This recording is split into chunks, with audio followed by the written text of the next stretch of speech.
Neno hili si hivyo. Mambo ni matatu.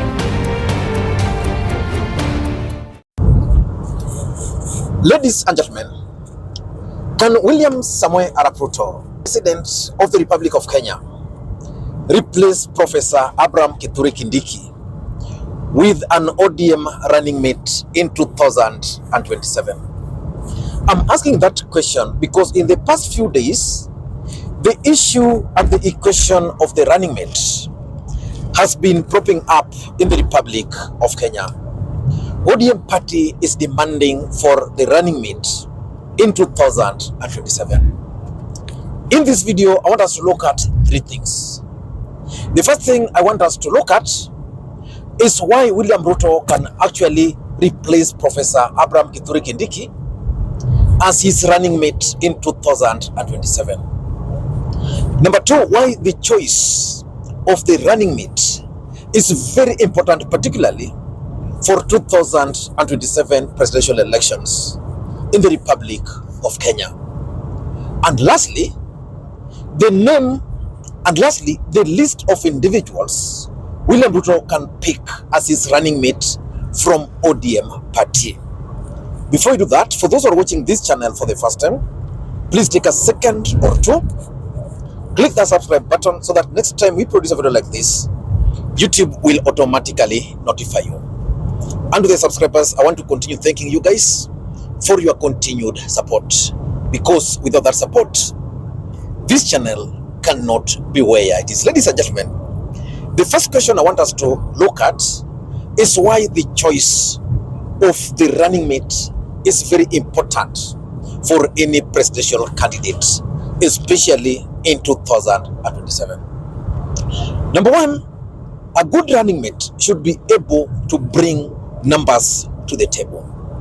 One of the reasons why Raila Odinga failed to win the presidency was because of a poor choice of running mate.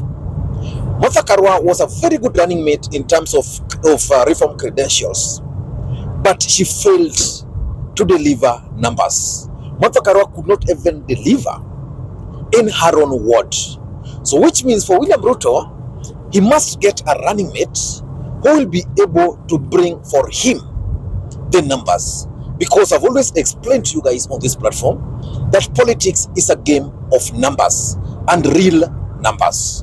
So the person Ruto will be able to, so the person William Ruto will pick in 2027 should be able to bring numbers.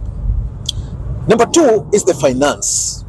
A good running mate should be able to help in fundraising. But for William Ruto, I doubt if his choice of running mates would be about bringing the finance, because the truth is William Ruto is prepared for this particular election.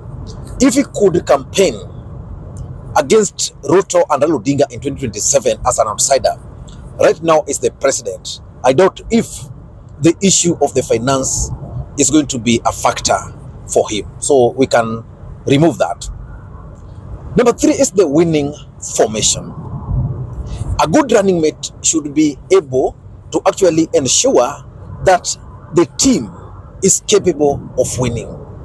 In 2022, Martha Karua was picked because Raila Odinga believed she was going to bring the numbers in terms of Mount Kenya. She was going to bring the women votes, and of course, she was also going to bring those who are reform oriented.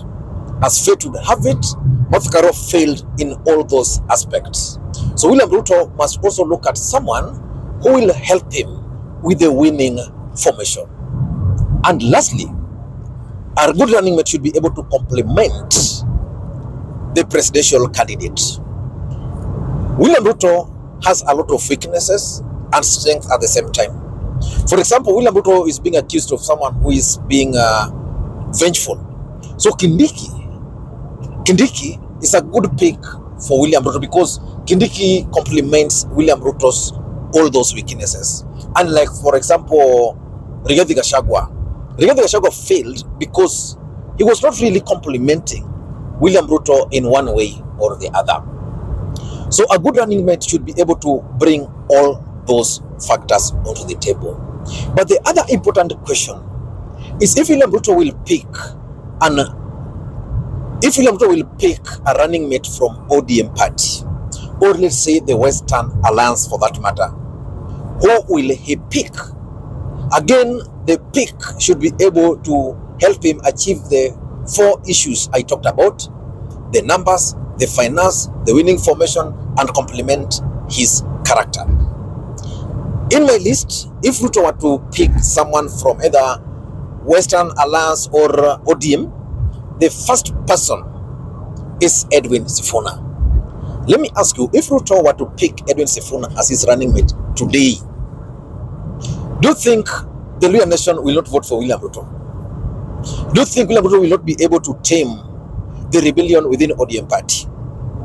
I strongly believe that Sifuna would make a good choice of running mate for Raila Odinga. In fact, I've been talking to so many people who are close to Raila Odinga, and the reason why Raila Odinga was preserving Edwin Sifuna and keeping him the other side was that he wanted to prepare Edwin Sifuna so that when they'll be negotiating with William Ruto, then he was going to propose Edwin Sifuna as William Ruto's running mate in 2027. So Sifuna is one of the guys. Number 2, and this is someone people keep on talking about, Gladys Wanga, the Homa Bay women rep. As a matter of fact, Gladys Wanga can easily fit into the criteria for Ruto to pick a running mate. She's a good mobilizer. She comes from the Luo nation. She is a woman, youthful. She actually ticks most of the boxes. So Ruto can consider Gladys Wanga. Remember, when Ruto took over, he's been trying so hard to win the support of the Luo nation. He was able to pick the first woman attorney general from the Luo nation.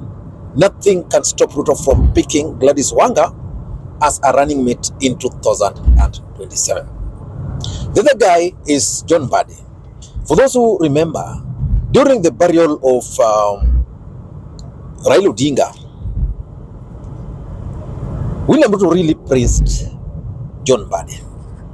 I think that was not in vain. It was a coded message to the Luo nation. And picking Mbadi would serve and picking John Mbadi would serve several interests, if you are to ask me. The Luo nation, the marginalized communities like the Sobas, and of course being an former ODM chairperson, his performance as a Minister of Finance. So Mbadi can be picked. And the last person he can easily pick is Babu Owino. I know you are wondering whether I'm normal or not, but I've always told you politics is about interest. If the interest of Babu Owino and those of William Ruto will be converging somewhere, he can easily pick Babu Owino, because Babu Owino will help him solve the issues in ODM party, will help him solve the apart from issues in ODM party, the Gen Z factor and several other factors in ODM party. Ladies and gentlemen, do you think William Ruto can pick one of those guys as his running mate? And if William Ruto were just to go and pick anybody from the Western Alliance, his first pick, if you have to ask me, would be Ray Omolo. Why Ray Omolo?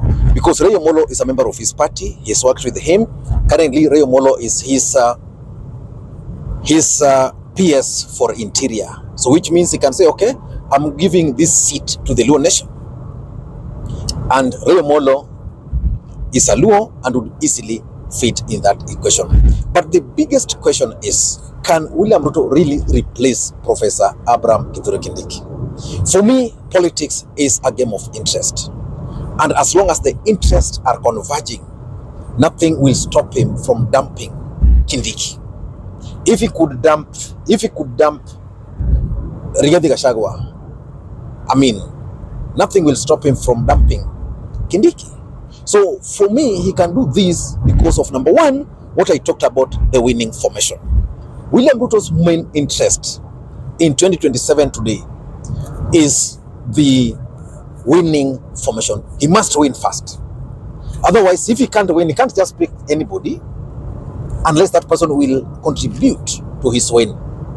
So I think winning formation can make William Ruto consider picking Kindiki again as his running mate. Number two is the Mount Kenya factor.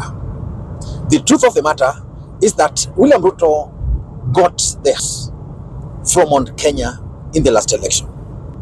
Mount Kenya has dumped William Ruto as we speak, which means he must get votes from somewhere to cover for those. And we all know that our politics is treble. So there's no way William Ruto can expect other people to vote for him while he's giving the mountain the position of the running mate. So how Mount Kenya will, how the voting pattern will pan out in Mount Kenya will determine whether Kindiki will be picked again. But I think Ruto might not pick him based on the fact that the mountain will not vote for him. The reason why Ruto picked Kindiki as his running mate was about the Mount Kenya East politics. As we speak, that Mount Kenya East is even worse than the Kikuyu nation as far as the opposition of William Ruto in the mountain is concerned. And number three, the joint presidential candidate, the joint opposition candidate. Who will the opposition pick as their presidential candidate in 2027? If they will pick Kalonzo Musyoka, I can assure you there is no way William Ruto will pick Kindiki, because Kalonzo would have a soft landing in Mount Kenya East, considering the Ukambani, the mountain, and the historical factors. So Ruto will not go for Kindiki. But if the joint opposition will pick, let's say, Matiang'i, William Ruto will have two fears. The first fear is that he will fear that Matiang'i might actually consolidate the Western Alliance. And number two, the fear that the mountain might still vote for Matiang'i. So what he would do, he would pick Matiang'i in the hope that, he would pick someone from the Western Alliance, either Sifuna, Babu, Wanga, or whoever, in the hope that those individuals will be able now to deliver the votes and block Matiang'i from eating into the Western Alliance. And number three, and lastly, my last point, I think Ruto might actually pick someone from ODM party as his strategy of managing the ODM politics. With the death of Raila Odinga, the politics in ODM party is very fragile. It can go either way. It can vote for him or not vote for him. So Ruto can decide, let me pick Sifuna as my running mate. And the implication of that would be he'll be able to tame the rebellion. And by that strategy, William Ruto will be able to win the support of the ODM support base. That would mean sacrificing Professor Abraham Kithure Kindiki. I don't know what you think. That's my take. Until next time, this is Lee Makwiny. Bye-bye.